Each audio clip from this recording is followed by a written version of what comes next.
What is going on, guys? Welcome back. I am feeling brand new. Finally trying out some new frames today. These frames seem to fit my face and feel perfect. So let's go ahead and get straight into it. I've got some very exciting news. I am saving that for another video because I think it deserves to be a video entirely in itself.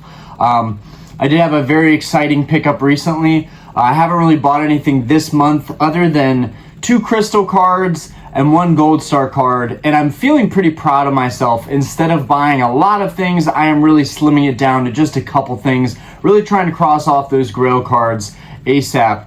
And there's still so much more to do, cards from Aquapolis and Skyridge. But anyways, I'm gonna go ahead and get into it because I think this is a pressing topic that needs to be talked about. Right now there's so much hype in 151 and the I've already forgotten the Paradox Pokemon. There's another set that's already been leaked. I can't believe that it's already been leaked, but there's another set that'll be coming out soon.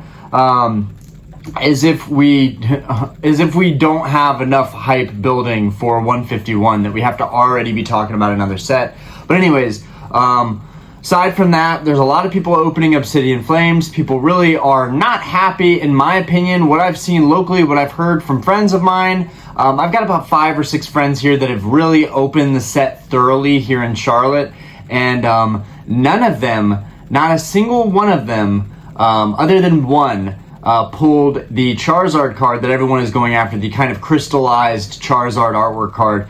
So I think everyone is fairly busy and preoccupied with 151 coming out soon, but also Obsidian Flames being out right now. I have to be honest with you guys. I haven't been crazy hyped up about Obsidian Flames. I've only opened a couple products of Obsidian Flames, and for some reason, I'm kind of just keeping myself at bay. I'm kind of deciding to wait for the shop to reach out to me that I've been going to buy my singles. I do think I'm going to complete Obsidian Flames by buying singles. I think it's going to be extremely easy to do in a month or 2 or 3 when the set's really been fleshed out and everyone's opened it up for me. That is just the cheapest way I'm going to be able to go after these cards. I'm trying to avoid burying myself in debt from opening up product. That is a problem I used to have bad issues with and no longer have those issues anymore. I've been saving my money. I have nothing on my credit card for the first time in a long time. I have like maybe 2 auctions that I'm looking at and not even bidding on. But anyways, I want to talk about some of these very special cards here. These are the legendary dogs. This is the trio, and the reason I picked this set for my thumbnail and to talk about in this video is because this is the most affordable way to get your hands on some gold stars quickly. And what I mean by that is first off, so the EX era from 2003 to 2007 is when all of the gold star cards were a thing. And by gold stars, just a little bit of backstory for anybody that's new to the channel or new to collecting and just hasn't heard of the terminology before that I'm referring to. That's something that I need to remind myself more of lately. But in terms of the terminology, I am talking about this gold star right here. Forgive my nasty fingers. I have stress and anxiety problems, so I bite my fingers quite a lot. But here we've got this gold star right here. And that is kind of the calling card for the gold star Pokemon cards. That, and they're in their shiny form. So this Groudon, instead of being red, and as you guys know, Groudon is one of my favorite Pokemon of all time, he is gold. And then it's got the stance where the artwork kind of comes out of the border of the card. That's a lot of collectors' favorite things about these cards. And these cards are very valuable. Now, I have refrained from collecting 6s and 7s and 5s and 8s, even though honestly, I think there's no issue with collecting those grades if it's a good deal and you see the card in person, especially if you're in person and you're looking at the card and you're analyzing the card and you're being very thorough, and you're looking at every little area, obviously all of the corners. You're looking for anywhere at all. If you're looking at the card and it looks really clean and it's an 8 and it's a much better deal than a 9, I see no issue with buying a card like that. But for the most part right now, I am going for cards that are in 9s for the Grail cards that I'm going after, for the Gold Stars, the Crystals, the Shinings, and I'm going to talk about each one of these. I've decided I'm going to do a little series because these are the cards that I'm most focused on right now. And honestly, as much as I feel like I don't need to garner and create more competition and make it a more competitive environment than it already is, this is something that collectors do need to know and should know if they want a very liquid, high-value collection quickly. Honestly, if you're coming into the hobby, I wouldn't go straight after the WotC stuff. I wouldn't go straight after Modern because it's accessible. I would go straight after the hardest cards to get. And I know that sounds crazy. If you're getting in the hobby, everybody has different preferences. But if I had somebody to train me and tell me what to do and how to collect getting back into the hobby years ago, I would have just hoped that someone pushed me in the direction that I'm pushing you guys in now. I really shouldn't be making these videos because honestly, I still have a lot of these cards that I want to collect myself. But I do think it's very informative, and I think that that's the best thing that I can do for this channel and for the people that have supported me up to this point, is give a little bit of my insight. So these Gold Star cards, excluding the 3 that are in my thumbnail, the Raikou, the Entei, and the Suicune, which I want to give some backstory on the legendary dogs as well.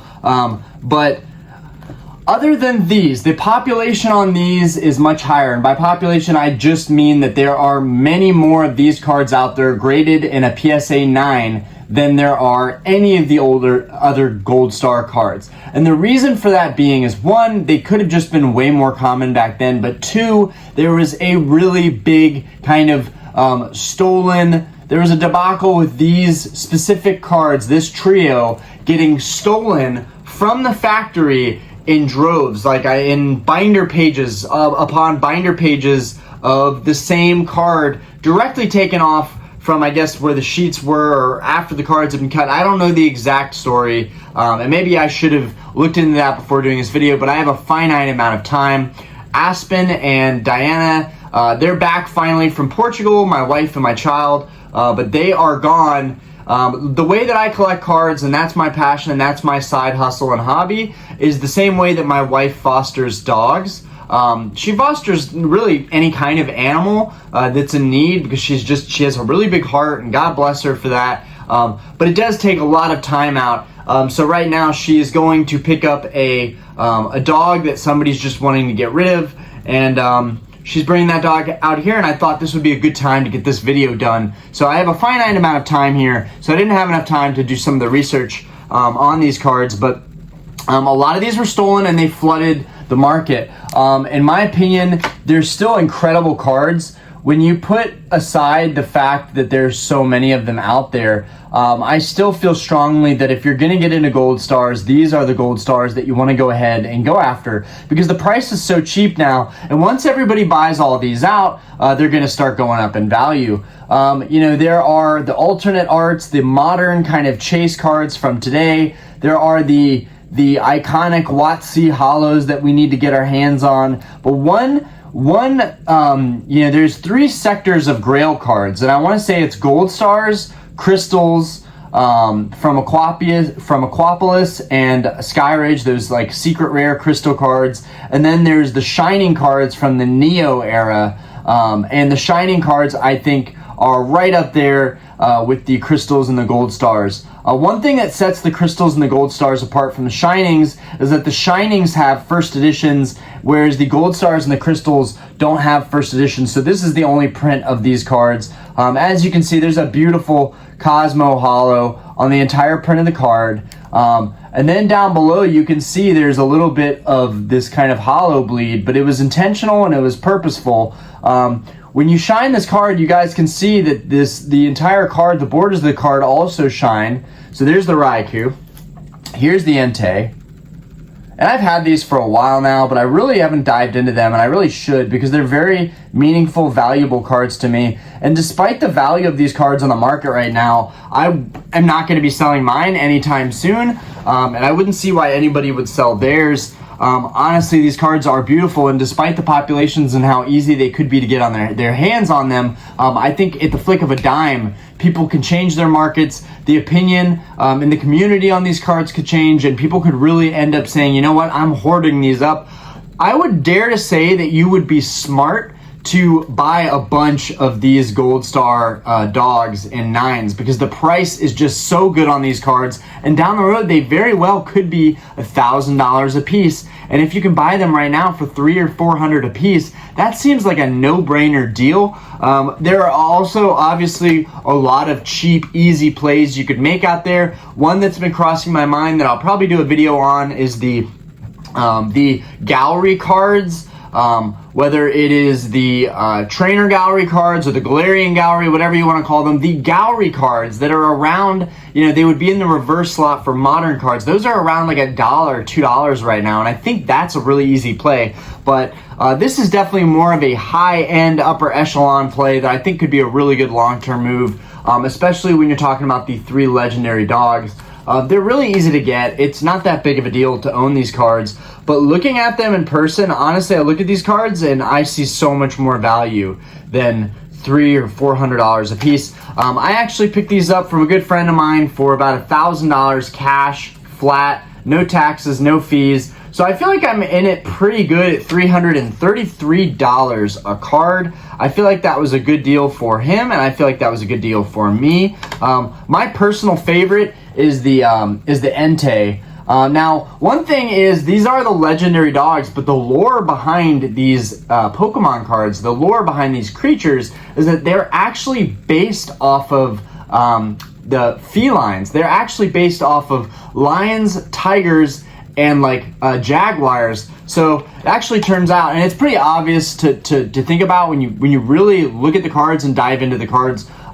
If we're looking at Entei, Entei is the fire type dog, but Entei has a really big mane, and it really begs you to question. Entei looks a lot like the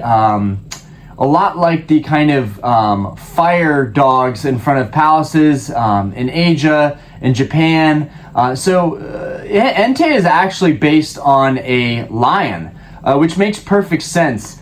It makes more sense that they are cats than dogs. I think it was just easier to call them the legendary dogs. But they are actually based on a feline trio of animals. And then Raikou is more obvious. So Raikou, you can see the black striations on Raikou. Raikou is actually based on a tiger. Now, this is all semi-new information to me, so I just love to share this stuff with you guys. And the more I'm following like Instagrams and Twitters and TikTok and other YouTube channels, I'm learning more myself and learning information that I can divulge to you guys. So that's very important to me. But you can see the black striations. So Raikou was based on a tiger, and you know, Raikou definitely has those tiger vibes. So I think that's pretty cool. And then Suicune was actually based, now Suicune, I don't exactly see this in Suicune, but Suicune was based on like a cougar or a jaguar. So I think that's pretty cool to make that distinction and maybe notice the way Suicune was designed. He doesn't have the striations. He doesn't really have the big mane. He's a very sleek looking Pokemon, so I think it's definitely closer to that, you know, cougar or jaguar. But still, I would say Suicune definitely does not look like a feline to me. But that's what the Suicune's based off of. In my opinion, of these two, it's a hard tie between the Raikou and the Entei for me. I think Raikou and Entei look sick. I beg to say that Raikou looks the best of these three. I think the Entei looks cool, but the Raikou just having his claw out, I think that's pretty cool. And then the Suicune, I would say, is probably my least favorite, even though the Suicune probably has the best hollow pattern of these. So these guys are very budget friendly. Any collector, in my opinion, can afford these 3 cards, and they look really good when they're in a set like so. The colors look great. You know, some people will get graded guards on these to protect them, and the colors that are that match the colors of the card. Like we'll get a red graded guard and a yellow graded guard and a blue graded guard. So these are just really cool cards to have in your display. And these are my first gold stars. This is what started my gold star journey, so I was really excited to get these. I've always looked at the idea of buying a card for several $100s to be kind of insanity, but I think that the gold stars are a really good value. And then the next one that I got was the gold star Groudon. This guy was $1,200, so quite a steep uptick from those cards, yet still absolutely beautiful card. Cool artwork with his hand going out of the card, and definitely spiked a whole new appreciation for these higher value gold star cards. I'm hoping at Collecticon I'll be able to find some more. Now, I do have a very, very fun announcement to make. There is a card here. I'm not going to show it on this video. I want to dedicate an entire video to this card, so I'm really excited to show you guys what I picked up recently. I would mark it at one of the top most valuable cards I could possibly pick up right now. But then two other cards I also picked up recently that kind of went along with going after the Grail cards were these crystal cards. One is from Skyridge, and that's why it has a hollow bleed going all the way down the card. And the other is from Aquapolis, and the Aquapolis crystal secret rares did not have that same hollow bleed that went down to the second half of the card.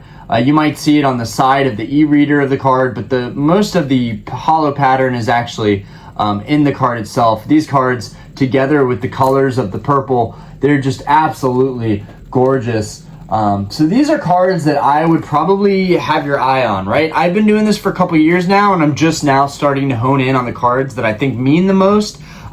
What's so important about these, before my phone dies, because I know my phone is going to die soon, so I really have to make this short. The populations for these cards in a PSA 9, not a BGS, not a CGC, PSA 9 specifically. PSA is kind of the certified grading company. We know this. I love the new CGC labels, and I'm going to be repping those hard and really talking about those in the coming videos. But PSA is the company that most people respect and most people go with. And I want to say, in the PSA registry, in how many cards in the populations of these specific cards in PSA 9, most of these are under, well, not the dogs, excluding the dogs.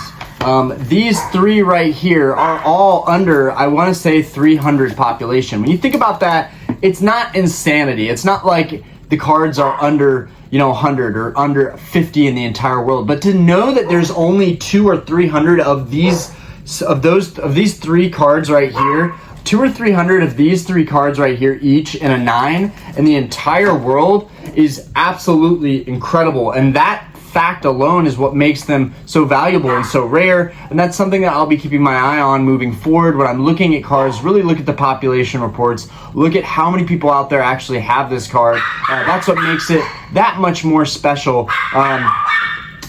Guys, stop.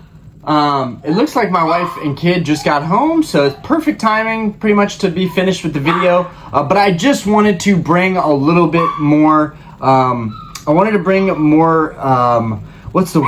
notoriety for these specific cards. I think that the gold star Pokemon market is going to absolutely skyrocket. I think that the gold stars are totally undervalued right now. Even buying them at the prices that I'm buying them, knowing how low the populations are. Guys, stop! They're coming inside soon. Stop! Knowing how low the populations are, I'm really shocked at what the prices are right now. Take, for example, Kyogre. I was watching a Kyogre Gold Star and a PSA 9. It just sold for $1,100 on eBay, which means minus the fees, that person really only took home like $980 for that card. Now, there's less than, I want to say 200. There might be 300, but still, 300 of those cards in a 9 out there in the entire world, so close to being truly mint.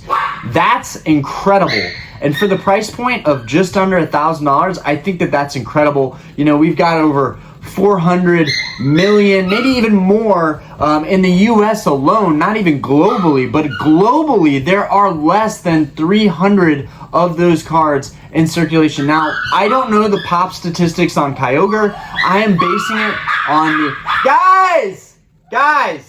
I am so sorry, guys. this is a perfect example of my wife bringing home dogs. It just shakes up everything. They're hopefully coming inside soon because I'm getting very annoyed. Guys! Alright guys, I'm gonna have to turn off the video. I love you guys for the support. Let me know what you think of the Gold Star cards. Maybe I can do a follow-up video on this. My dogs are going crazy because my wife just brought home another dog. So I have to end this video short. But let me know what you guys think of the Gold Star card market. I think that the Gold Stars are really an untapped source and some of the higher end grail cards in this hobby. And maybe people should really be holding on to those cards instead of letting them go. Anyways, peace out guys. Have a fantastic day. Thank you for watching my videos.